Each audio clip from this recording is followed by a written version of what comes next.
Well, good morning, everybody. Welcome back to the Move podcast, brought to you by OURA Ring. Anything you want to study. You want to study your sleep, the quality of your sleep cycles, core temp, respiratory rate, all of these critical data points.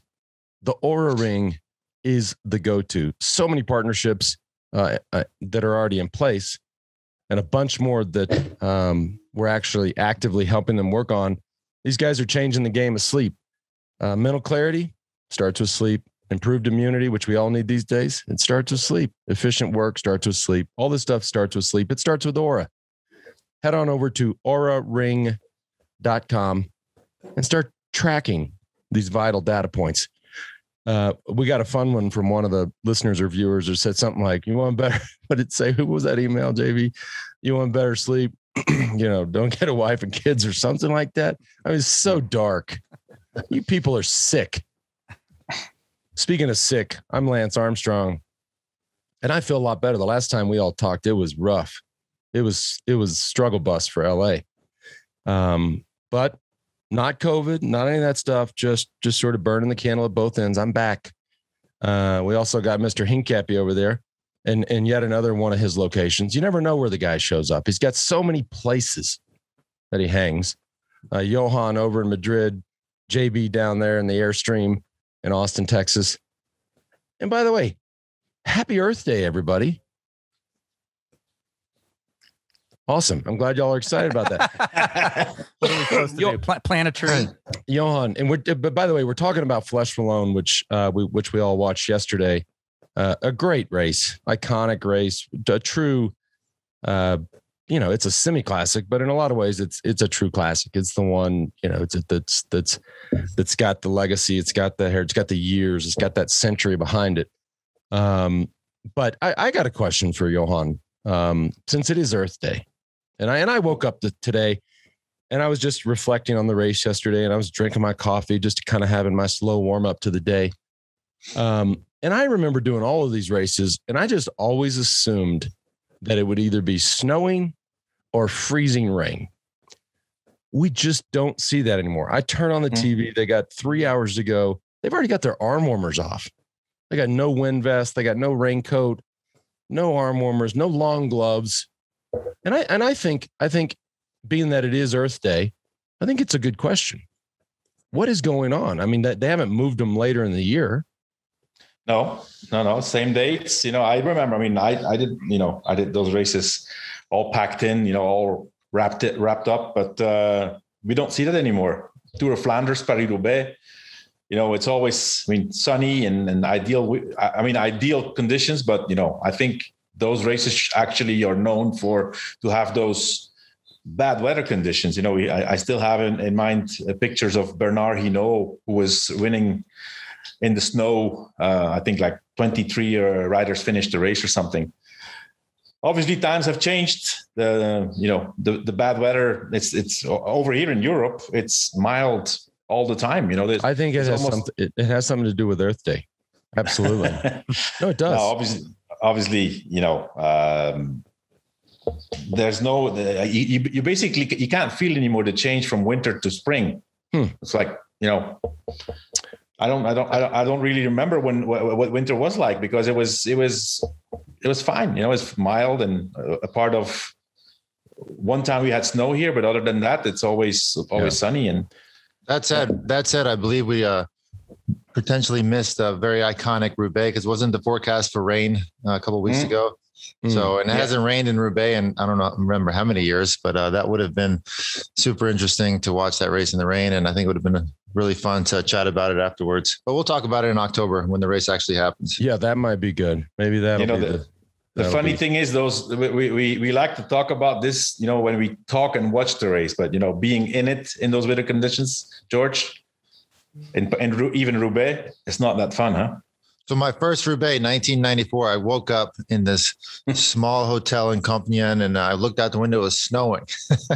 And I thought, oh my goodness. But you know what? I didn't care. I was so happy to be there, and Lance is probably going to make fun of me, but I finally made it to the biggest race in the world. And I showed up with shorts on, and all my teammates, Steve Bauer and Phil Anderson, were like, what are you doing? I'm like, I don't care. Sean Yates, the legend of the sport. But it was a snowy Paris-Roubaix. So I got to do one snowy Paris-Roubaix. It was snowing at the start, 1994. Wow. All right, before we jump into Fleche Wallonne, today's show brought to you by Magic Spoon. You know, we try to eat as healthy as we can here in the Armstrong house. And of course, with 5 kids and a 10 and 11-year-old, they love to jam cereal for breakfast. And their go-to years past has been, stuff as parents, you look at the ingredients and you're like, I don't think this is too good for my kids. And along comes Magic Spoon. They have completely changed the games. My kids, and the whole family for that matter, they don't even know the difference between all that crap we grew up eating. And now we have the Magic Spoon. It's a game changer. If you look at the ingredients in here, no sugar, no gluten, no grain, bunch of protein in there, and amazing taste. By the way, and I don't know if it's because it's Earth Day, but today is the debut of a new flavor, and that's birthday cake. I wonder what birthday cake was. Today, Magic Spoon is announcing birthday cake flavor hitting the markets. And for everybody that was such a fan of blueberry, and it's been out of stock because it's been so popular, primarily because my kids have been just stealing it all from the world, is back in stock. So new flavor today, birthday cake, blueberry back in stock today. Head on over to magicspoon.com/TheMove and you get $5 off with the code THEMOVE. Magicspoon.com.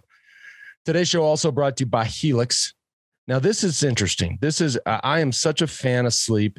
I believe not only with OURA, you should track the sleep, measure the sleep, really start to make actionable differences and change.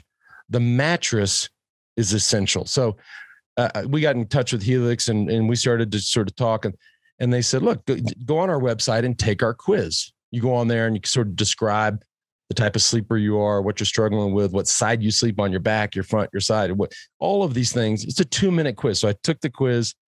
Lo and behold, a week later, a mattress shows up on my doorstep and it looks like a set of golf clubs has arrived, except it weighs about 200 pounds. And I thought, oh my God, I think there's a mattress in there. You had the same experience, right, George?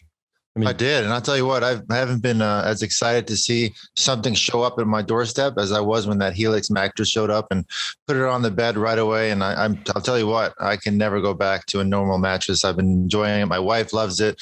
My sleep has been awesome. My back has been feeling great because part of that quiz is like, where do you have pains going on, lower back? And I'm a huge fan of what they're doing. So I ended up with the Midnight Lux mattress and George ends up, what'd you get, George? You got the Dusk Lux. The Dusk Lux. I think it was because in my quiz I was a bit more active than you, so I work out more. So that's kind of. If anybody follows your Instagram or socials, they know that you're much more active. But it's super simple, right? Take the quiz. New mattress shows up. Money back guarantee. 100 nights of sleep. If you don't like it, send it back. I love that. You can't go wrong, folks. Head on over to helixsleep.com/TheMove. Take their 2-minute sleep quiz. And they'll match you with a customized mattress that will give you the best sleep of your life. Also, by the way, voted #1 mattress in 2020 by GQ and Wired magazine. Not exactly a bunch of slouches there. They know what they're talking about. All right, let's talk about Fleche Wallonne. I thought it was outside of just another day where it didn't snow, to be expected. No real surprises, right? Early break, reel the break back. And Alaphilippe, I got a 3rd-time winner of this great race. Winning in the rainbow jersey, obviously a big deal. But if you guys or gals haven't ever certainly been over there, didn't watch the race, I mean, this thing's steep, right? Let's talk about the finishes on what they call the Mur, which means the wall. It really is a wall. There's pieces of more than 20% on the finish lines at the top. Like I love that. You guys know I love I love stuff like that. I thought it was funny. Fletch is. Go ahead, JB. I was just going to point out that, at the end of the last show, when we were doing our predictions for the members, Johan was like, isn't it interesting that no one is picking Alaphilippe? Like you made a big point of that and look how impressive he was. Yeah, he was a rock star. Fleche Wallonne is actually one of the few, or if not only, races that I've never done. And I've always been a big fan of watching. I remember Lance winning back in the day. And it's such an intriguing race, how aggressively they race. Although everybody pretty much knows they have virtually no chance to make it in the breakaway. But I was happy to see our current national champion, Alex Howes, in the breakaway and being very aggressive. Had a little bit of bad luck, but there's no easy task. That is no easy task to make that breakaway. And he rode a great race, and those guys gave it all they had. But we all know the chances of actually that breakaway making are very, very slim. And by the way, does George, thank you for mentioning that, George. I like, when people, you especially occasionally say nice things about me. That was 25 years ago that I won Fleche Wallonne. If that doesn't make one feel old, holy hell, 25 years ago. For those listening, just, I don't know, a lot of you probably weren't even born. 1996. You want to feel old. This is the 5-0 for you this fall, isn't it? Coming up in September. Got the big 5-0, man. And the messed up thing is I remember I had a big blowout for my 40th. That feels like it was about a year ago. I mean, if that doesn't scare you, when it comes to aging and you start thinking about, all right, how many more of these do I have left? That was a decade ago. It felt like it was a year ago. Yeah. And a lot has happened in those 10 years. That's why we're using all these. We're using all these health and wellness products. Helix, we got the OURA ring, we got everything. We're extending our lives. The 50s is the new 40s is what I'm hearing. So we're all good. Okay, good. Johan, what stood out for you in yesterday's race outside of Alaphilippe just being exceptional? I want to break this down because I think if certain riders had played the final climb differently, the result might have been different. But nonetheless, he played it right. No, I mean, he definitely played it right. He's mastered, he's mastered racing on that climb. Never ride off a class rider, he's super talented, and we don't know what went wrong, in Flanders and in Amstel, but obviously, these two races that are coming, that's his preferred terrain. And I think yesterday he won it. I think for two reasons, because he knows exactly how to race and how to regulate his effort on that climb. And I think mainly also because Roglic made a mistake. This was the first time that Primož Roglic was racing Fleche Wallonne, and he's done the climb obviously in recon, but nothing compares to racing it. And we saw, so Alaphilippe wins, Roglic second, Valverde third, which is another guy who has mastered this climb, and that was made the difference. I think personally, Roglic was the strongest. Agreed. But Alaphilippe definitely knew how to go and when to wait. Johan, you said two reasons that he knows the race and he knows when to go. The third reason, in my opinion, and a big reason, is his team. His team is by far the best team in the race. They kept him in position, the most stressful, intense situations of the race. He's right there behind two or three of his own teammates. You saw at the bottom of the climb, he had perfect position. Yeah. And we all know that's part of the game. That's 50% of the game. And he got there probably fresher than most of those guys. Yeah, I agree. And also, of those first three guys, he's the only one who didn't have to fight to find his position, before the last kilometer. Both Roglic and Valverde, they had to come back a little bit, and he was always there. So, nobody picked him. And, as JB said, we were kind of already riding him off, I would say, after Amstel and after Ronde van Vlaanderen, and he's there. So I have to say, talented rider, super talented rider. The race was only 193 kilometers, so that makes obviously a difference. For Liège, 259 kilometers. It's a bit farther, but I think with the newfound motivation of that win, now he'll be back there. And we said, third win for Alaphilippe. I wanted to point out also 20th victory for the Koenig Quick-Step in 2021. Right. Unbelievable. So what you said, positioning is so important at that bottom of the climb. I almost wrote off Valverde. I meant to text you guys. We're always texting back and forth throughout the race, but he was very, very far back at the start of that climb, and I pretty much wrote him off. So for him to end up getting podium is an amazing feat, especially at his age. But at the same time, we're talking about Alejandro Valverde. He's won this race many times. He should have one of the best teams for that race as well. in my opinion, that was a bit of a major screw up. Everybody knows where they need to be at the start of that climb. A guy like that, he should not have been that far back. But still, nevertheless, incredible race that he did, getting third place there. And you saw him trying to move up, and he was at one point over on the almost just looked like a cobbled or a brick sidewalk. Yeah. I mean, that's just the only way you can stress. Right. Yeah. That's the only way you're like, all right, I'm stuck back here. How do I get up there?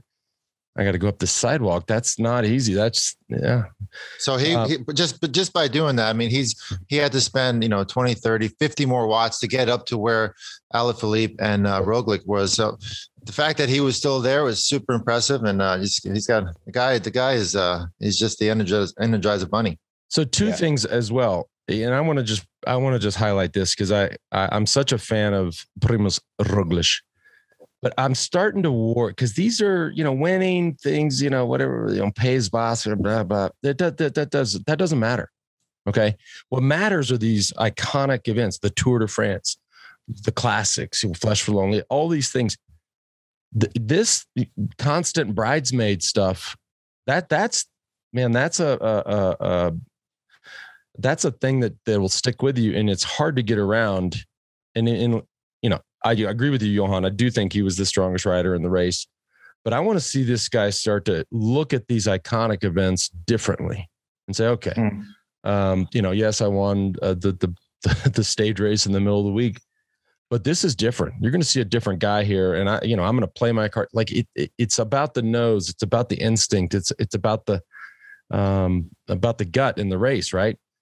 Well, we're talking to a 7-time winner here, and just seeing, I don't think he's going away too disappointed. He did his attack, yes, perhaps a bit too early, but he was by far the strongest guy. I mean, he rode away from those guys. You could see his face when Alaphilippe was passing him, where he was a bit in shock. Yeah, I don't think this is taken away from his end goal, which is the Tour de France. I think you just confirmed what I just said.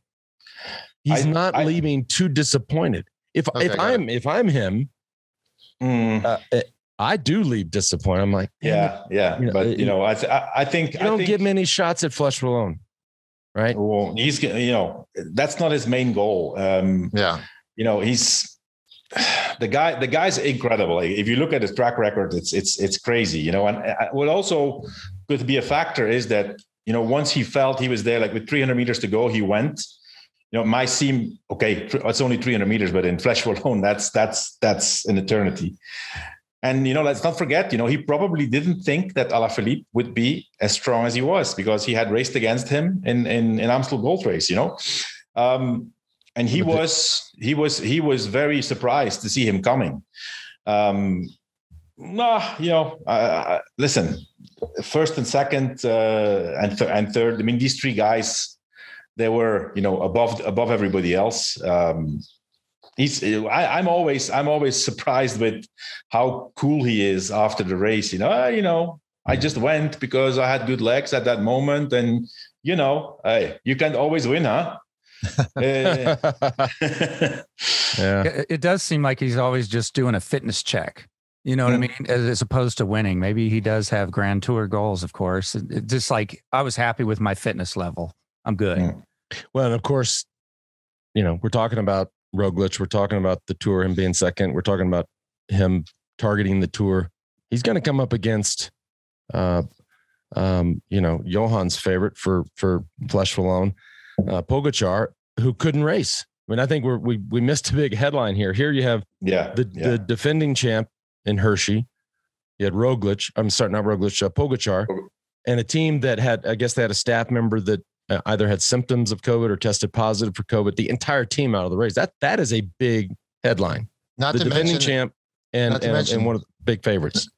And a bit worrisome. Hopefully, we don't see more of this. This whole team is pretty much all vaccinated. So, I mean, that's a little bit disturbing that they're getting positive tests or false positives, but having it was an iconic it was a false positive, because they Pogačar put out a tweet afterwards, like a few hours later. Just the race hadn't started yet. That the positive test of a staff member was apparently the day before, and they repeated 3 times the test, and it was 3 times negative. and they still were not allowed to race. I think it's more I don't think it was the race, but it was more the Belgian government regulations, in my opinion. Well, this is something to pay attention to, because the French government come July is going to be even more strict about that. I mean, imagine. Yeah. Mm-hmm. Well, the good thing is that there's probably not going to be any French rider in contention to win the Tour. So they're not going to, they're not going to kick out any riders for false positives. But I mean, my pick was not able to race. So who wins? George wins, right? George wins. You win. You win the prediction. Yeah. Correct. Well, who did I want to get into this, because I have to think back. I was so sick that morning. I believe my pick was Pidcock, but I want to talk about that in a second, because there were some developments just before the race, and obviously in the race he had some issues. But before that, today's show also brought to you by Roca. Talk about them all the time. I love these guys and gals down in Austin, Texas, my hometown. The best shades out there. Obviously, I'm a big believer in my readers. I mean, how can you not love the titanium Aviators? These are not only do you look super cool, but great for working out, whatever you're doing, whether you're running, riding. Their new Matador is my go-to lens for riding. I've ridden obviously many years, many miles and kilometers, but this lens is next level for me, and they're doing great stuff. Bunch of pro team, pro tour guys riding the Roca shades. You guys, gals, see them out there. Head on over to Roca, ROKA.com, and enter the move at checkout for 20% off your first purchase. And George, what do you? Never mind. At least I look better than you when we're riding down the road. No. Well, I'm just happy you're riding again. You may or not look better than me. I'm happy you're riding. I got to get back. Yeah, the weather. I'm looking outside here. The weather is not great again in Aspen, but I'll be out there this week. All right, last one of the show, folks. Also brought to you by LMNT. Again, another one we talk about all the time. We love talking about brands that we believe in and we trust and we use religiously. This is my hydration go-to. Simple packets, all new flavors. By the way, George, I don't know if you've gotten the new watermelon flavor. I'm not a big fan of watermelon, but this tastes amazing. Yes, I always say, my go-to on LMNT is the orange salt. This new watermelon flavor, dude. I'm running low on mine. I already went through my whole box of watermelon. All right, let's guys and gals over at LMNT. George needs new watermelon. 1,000 milligrams of sodium, 200 milligrams of potassium, 60 milligrams of magnesium. No crap in there. All pure ingredients. And it just works. It works for me. No sugar, no gluten, it's the real deal. And also money back guarantee. So head on over to drinklmnt.com. Give it a try. Try out the watermelon. I want to talk about Tom Pidcock right quick, because that was my pick. He was very gracious after Amstel and didn't, really didn't raise a fuss about the photo finish cameras, which to me was obvious. That was obvious. He then came out last week and said, I look forward to Fleche Wallonne and making sure, or ensuring that there's no funniness with the photo finish cameras. That was a bold statement. He looked good. And had a bunch of problems, had a mechanical that got caught up in that crash. Looked like he almost had to do a shoe change. I don't know if he broke a cleat. Did he have to change that right shoe, Johan? I don't know. I haven't seen. I mean, they were doing something I think it was probably the tensor to close a shoe, the boa. But I think that's one of the things nobody knows. I think he changed his shoe. And I know where you're going with this, George, so I'll let you go. But I believe that he changed that right shoe. Yeah. And a lot of people don't understand, and you rarely, if ever, have to use it, but everybody's got a spare pair of shoes in their rain bag at the back of the car, just in case something like that happens. Yeah. I mean, we all know, and most people know, that every car or every team car for almost every rider has a spare bike. And then in the back, you got, as George said, the rain bag where your raincoats and gloves, which they don't use anymore because the weather's always good. Yeah, I mean, a spare pair of shoes, which is so not ideal because you can never get a pair of shoes set up the same as your favorite pair, like your go-to pair. Setting up the cleats, getting them worn in, it's just never the same. You think a spare bike is hard to adjust to? Throw on a pair of spare shoes. It's like showing up to a football match and you get your baseball glove. It just doesn't work. So I think he had to change that shoe when he ran off the side of the road there. Did you have to change shoes in a race ever? I don't know. I don't think so. But Johan? Usually if you're changing shoes, something really messed up happened, and it's definitely not an ideal situation. But yes, you got to have them in there just in case. I just got a message from Higgs. Didn't Lance have spare shoes in the car that had no cleats in them one year?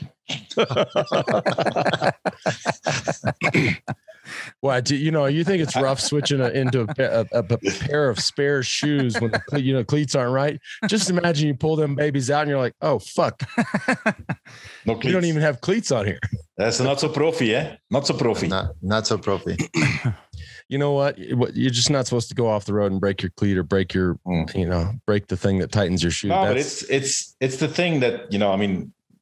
A bike, even you can go on a bike of somebody else for a while, but shoes you just have to have that pair of shoes in there, because you never know. It needs to be your shoes. It needs to be, I would always say an older pair of shoes, not a new pair of shoes, but a pair that you have been riding on already. Yeah. That's the ideal pair of shoes. Definitely. And by the way, they've gotten a lot more refined in setting up these spare bikes and spare shoes that it wasn't like back in our day where we kind of eyeing everything like, oh, this looks about right. I think it's a bit more of you guys have no idea what it is to set up a set of cleats when, What are you talking about? Well, when I started the race, we were racing with toe clips. And you guys were on high wheelers, right? But the first cleats I had were metal cleats that you had to nail on. You had to put them on with little nails, and once they were on. You could not move it anymore. That's how old I am. Johan, your first win was, I don't remember what year it was, but I remember it was against Major Taylor, right? At the end of his career, you came in, and I believe it was back then, right? Yeah. Mm-hmm. my first win was in 1980 as a cyclist. Hey, speaking of wins, for everybody listening or watching, I posted up this challenge on Instagram yesterday. It's just a wild idea we came up with. Look, we're all in the same club here. We're all in the Suffer Club. We all want to find ways to challenge ourselves. As I said in the post, George is not inspiring me enough. It's not enough to just train for 3 weeks and kick his ass. It's not enough. I need something more. And so that's why we sort of put it out there yesterday.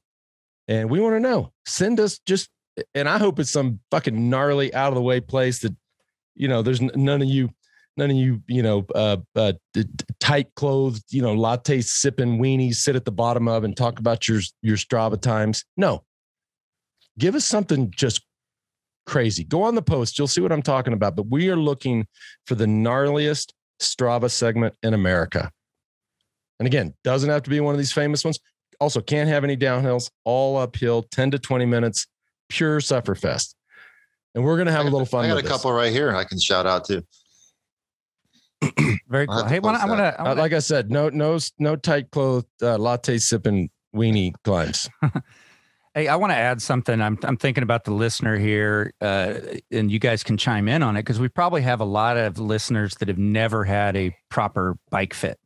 Yeah. And last year I had unbearable knee pain building up and did a new bike fit, and they put like these little 2 millimeter shims under my cleat, or in between the cleat and the shoe, and it healed it. Like, so I think if you guys could talk about that a little bit, because I imagine a lot of our listeners have not done a real bike fit and they may be having all kinds of pain. Get asked all the time by people, what about this bike? What about that bike? There are differences in bikes, and certainly as you get into wheels and components, the single biggest thing or the best thing that anybody can do is get a proper bike fit.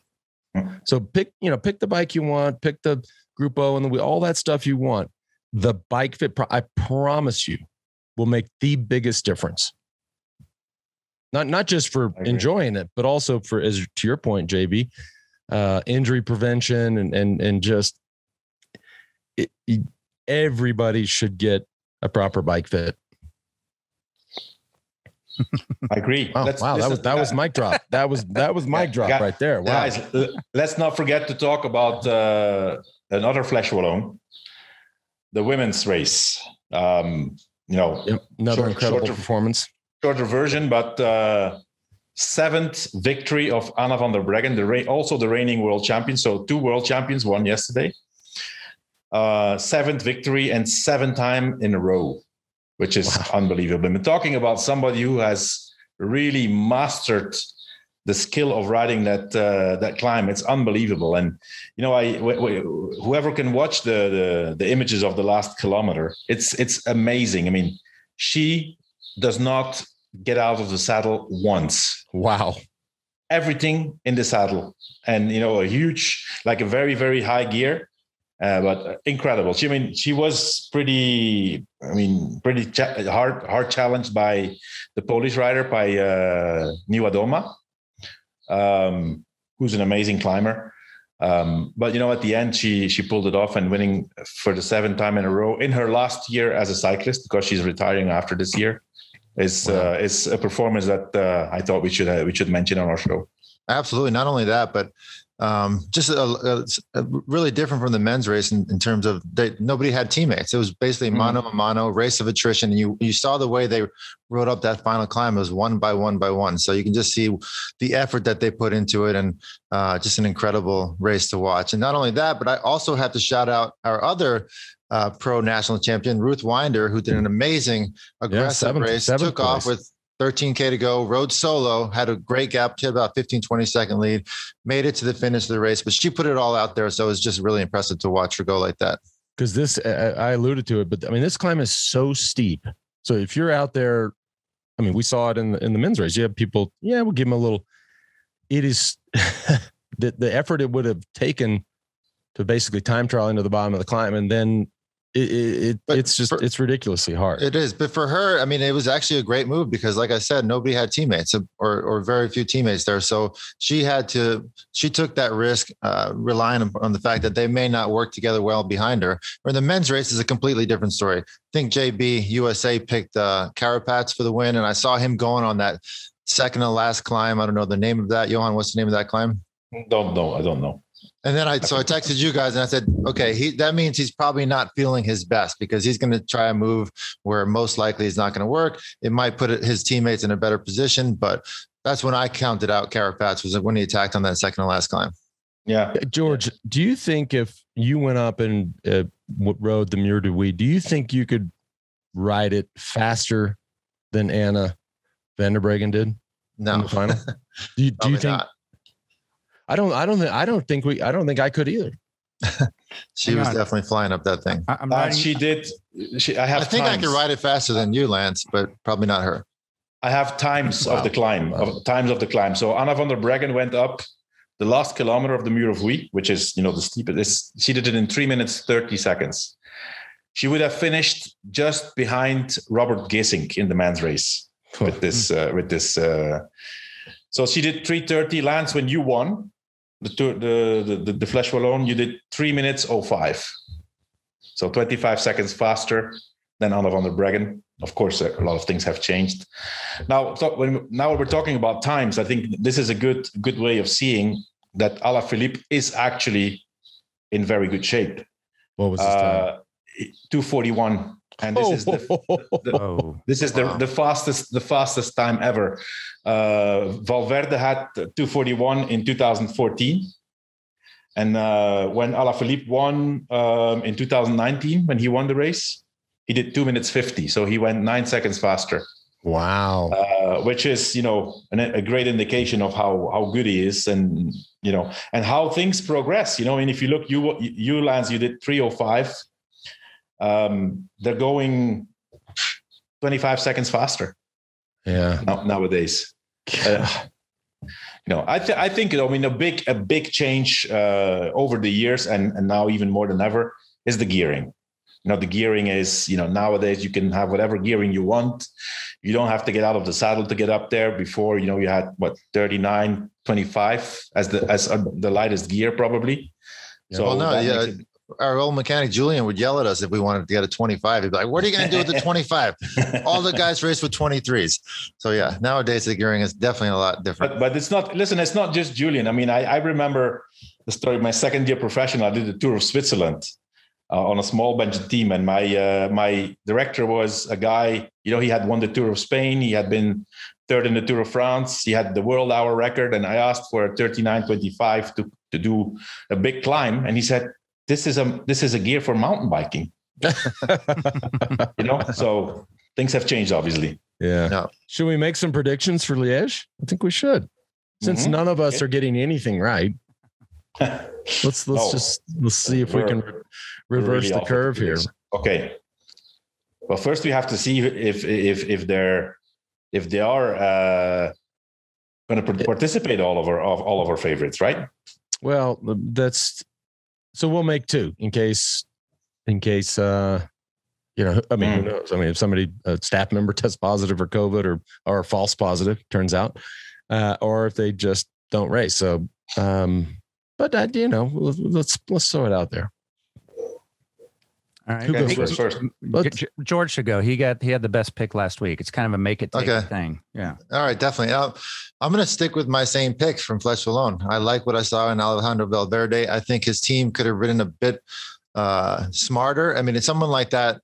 Alejandro Valverde, ex-world champion, has won that race many times, is one of the favorites. He needs guys at the finish. He doesn't need those guys pulling with 100K to go like they were doing on Wednesday.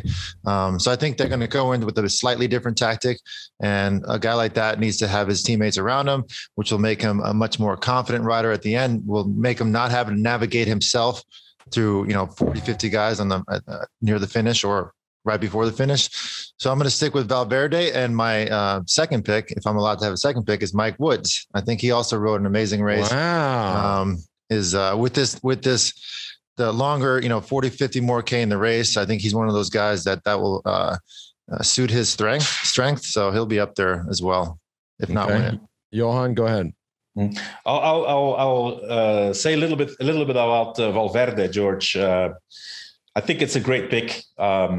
I saw an interview of him after the race, and he looked extremely happy, extremely satisfied, even talked about, listen to this. So on Sunday, on the day of Liège-Bastogne-Liège, he is 41 years old. It's his birthday, 41.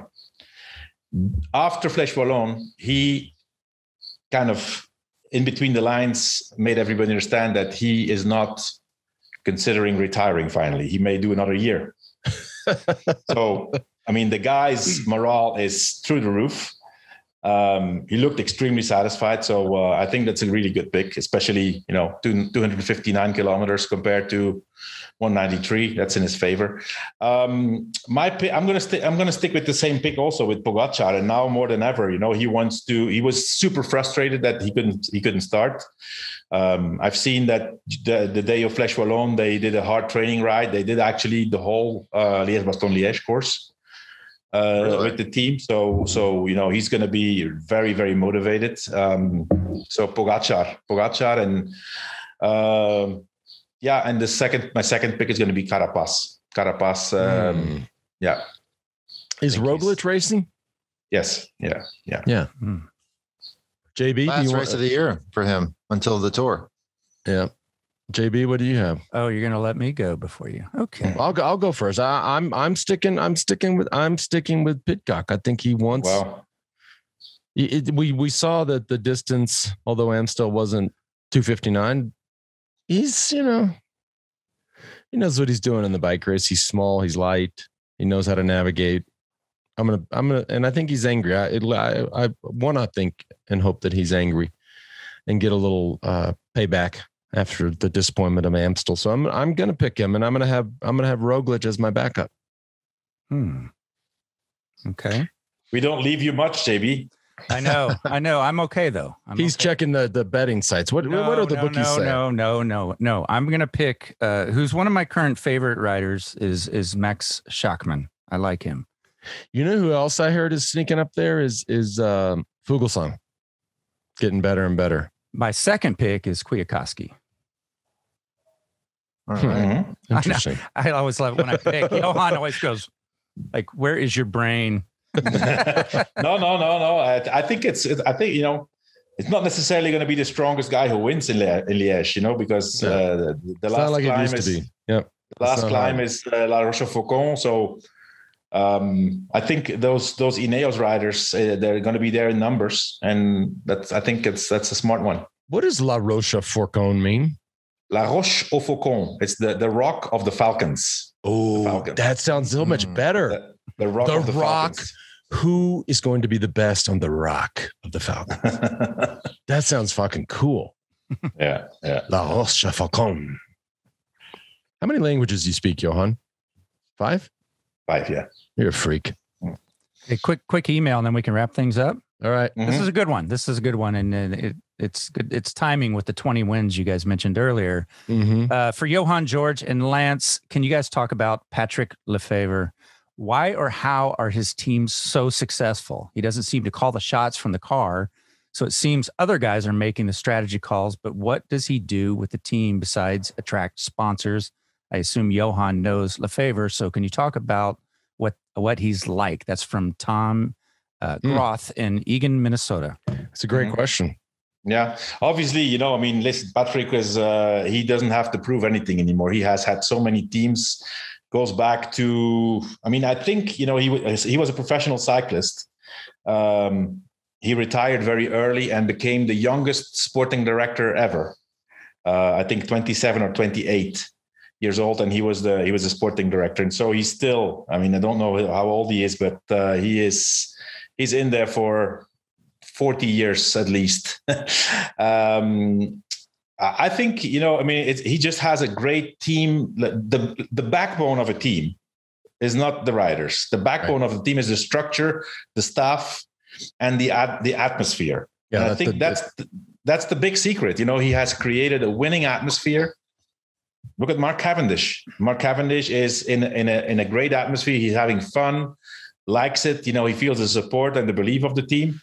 And this is not a coincidence. There's so many riders who, he picks them up, they get in there, and they feel happy again. And I think he has a great team of sport directors who are really on top of their riders. They really, it's a very close relationship. So yeah, you can't argue with his track record. 20 victories already now, and every single year for the last 5, 6, 7 years, they have most victories with a lot of different riders. So and you'll see it. You're right. You're exactly right. It's the tone, it's the vibe. It's just yes, you can talk about who drives the car and calls the tactics and dictates the tactics in the race, but it starts at training camp. Right? Mm-hmm. It starts even before that. It's probably some winter thing where they got to take photos. It starts there. It's just this, the air about it. And you're going to see it. You talk about Mark Cavendish, you watch. Peter Sagan's going to go there next year. Watch this. Have to. Yeah. He has to go there. This is, I would say, if I have to, if I would have to give any advice to a rider, for example, I would, Tom Dumoulin. Yeah. I was going to say that he would be good there. He would be, wow. That would be a good one. Why do you have to just always just say something right after that is just so much more important and makes so much more sense? I thought I was going out on a limb with the Sagan thing. I know. You come with this stuff? Holy shit. That's a light bulb moment. I don't know if you guys remember, but in 2002 or I was up for contract and I almost signed with Mape and Partick Lefevere. And then Lance, freaked out on me and said, "You better not leave this team." But it was an interesting time in my career. I have you no were recollection. You were gonna flick us. Oh my goodness! I wasn't gonna flick. It was negotiating. It was a negotiating tactic. Come on, we all do it at one point in our lives. It was about the money. You wanted the money. You should see what you should. Hey, you guys, I didn't have these 5-year deals like Lance. Listen, I haven't shared this with I haven't shared this with the rest of the team. Certainly haven't shared it with the audience. But wait till and I'm not going to share it right now. But wait till you hear the move that this guy played on me like 2 days ago. Talking about money. Okay, this guy, right? And look at him looking away. He knows. Higgs, I know you're listening. This is just sit down, have a Xanax. This is. Does Higgs know about this? No. Oh, It's, I still have PTSD. I can't bring myself to talk to the team about it. Sort of kidding, not kidding, but yeah, George is always, he's a stone cold capitalist. All right, let's wrap this up and we'll be back. I guess we'll be back Sunday for Liège. Yeah. Yeah. Let's knock it out right after the race. What do you think about that? That would be good. Good. And George is looking around going, I think I have like 3 other things I'm supposed to do. Yeah, well, we'll figure it out. Oh, see, my son's racing again on Sunday, so this is here it comes. But that's the one thing. Family first. What's wrong with the mother going with the son and the dad stays at home for work? All right, it is probably time we wrap this up. Before Johan at the beginning of the show was like, wait, what does Earth Day mean? And now he throws at the end like, why don't you just send the wife?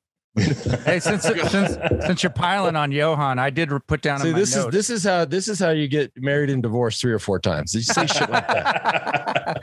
I put down in my notes today the first April 22nd, 2021. Johan said, "I don't know." I've never heard that. The man has never, no matter what it is. When I asked him what the nime of the second climb was, or second to last climb was, I've never heard him say, "I don't know." I was surprised as well. Very surprised. Yeah. All right. Thanks for tuning in, everybody. We will talk to you or see you on Sunday for Liège-Bastogne-Liège and the final climb, the Rock of the Falcons. We'll see who ends up there first.